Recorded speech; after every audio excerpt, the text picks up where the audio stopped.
Halos lumuwa ang mata ng fan na to sa nangyari. Gulat na gulat din si D-Wade. Kulang na lang maiyak si The Joker sa Game 3. May good news naman sa Lakers na kuha na ng video si Luka Doncic. Game 3 ng Denver Nuggets at Minnesota Timberwolves tabla ang serye all-1. Sino kaya ang lalamang maganda ang simula ng Timberwolves sa kanilang home court? Lumamang agad ng 10. 3 minuto mahigit hindi nakascore si Jokic, 7-0 run ang ginawa nila Ant-Man, yun lang, maagang na foul trouble si Edwards. Ayaw dusun mo umiskor pa sa kanyang team, napa-timeout na doon ng Nuggets, 18-6 ang talaan. Disaster na mga idol ang inabot nila Jokic. Dito sa first quarter ang highest scoring team sa NBA sa regular season, napako ba naman sa 11 points lang. Bago tumunog ang buzzer, dusun mo na naman inatake ang depensa ni Jokic. Walang takot coming off the bench, 25-11 and ng quarter. Second period, Ant-Man strong drive to the basket, may kasama pang foul. Nag-angas na si Edwards, naiwanan pa sa kanyang favorite spot si Naz Reid, corner 3, lalong namaga ang lamang ng home team. Naka 5-0 run si Murray pero malaki pa din ang kalamangan na kanilang hahabulin. Talagang inaatake ng Wolves ang interior defense ng Denver. 7-minute mark, huli ni DiVincenzo ang pasahan ng Nuggets na nauwi. Sa 3-pointer ni Ant-Man, sinayawan ba naman ang bantay? Hindi pa tapos ang home team. Dusun mo, inis pa man ba naman ng layup ang Denver Nuggets? Timeout na naman ang kanilang coach. 5-30, Joker hindi nag-show sa depensa. Pinabayaan ba naman tumira? Nang ganun-ganun lang si Edwards. Laking bagay na hindi naglalaro ngayon si Aaron Gordon dahil sa calf injury. Ayaw dusun mo ang secret weapon ng Timberwolves mga idol. Same spot lagi sa kanyang mga layup. Nawala ng depensa ang Denver sa paint. Dusun mo is doing everything. Pumasa ba naman ng behind the head pass to DiVincenzo. Timeout na naman ng coach ng Nuggets. Uubusin ata ang timeout sa game na to. 2 to go in the period. Dinakdakan pa ni Randall si Jokic. Nangalabaw pa ang big man papatapos ng period. 61-39 halftime. Third quarter mga idol, lalo pang namaga ang lamang ng Wolves. Halos umabot ng 30 puntos. Ant-Man binulibol na si Murray, too small daw sabi ni Naz Reid. Rudy Gobert nagpamalas pa ng kanyang footwork, inikot-ikutan ba naman si Joker? Halfway through nagliyab beyond the arc si Bones Highland. May tira pa siya dito na almost from the logo. Tuwang-tuwa ang buong bench, though better quarter para sa Nuggets, scoring 29 points. Pero hindi sapat yan, big to big connection pa.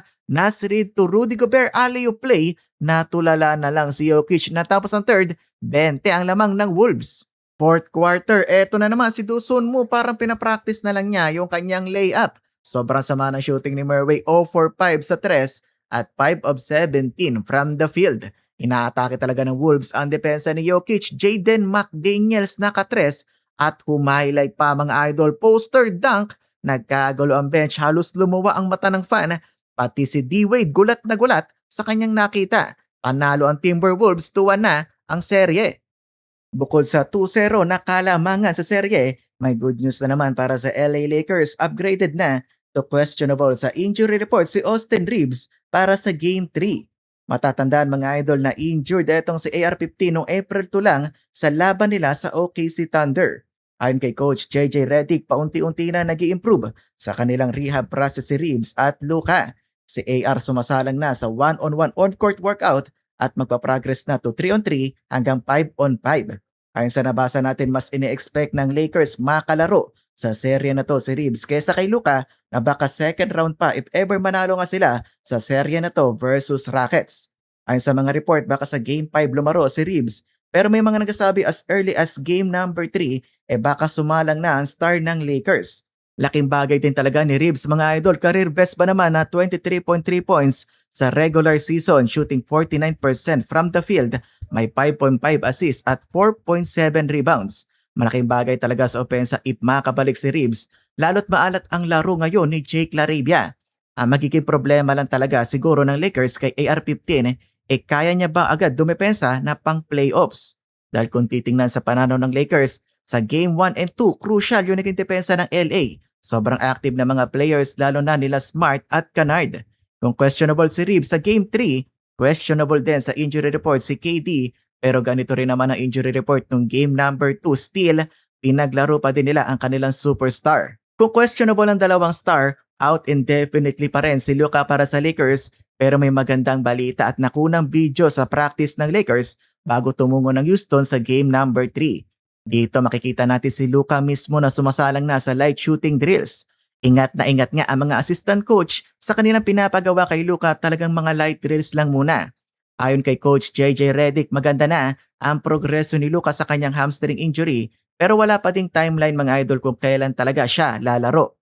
Dagdag na balita pa mula kay Coach Redick, may super minor injury lang si Jake LaRavia matapos mag-tweak ang kanyang ankle sa Game 2. Clear naman daw sa MRI day-to-day basis etong si LaRavia.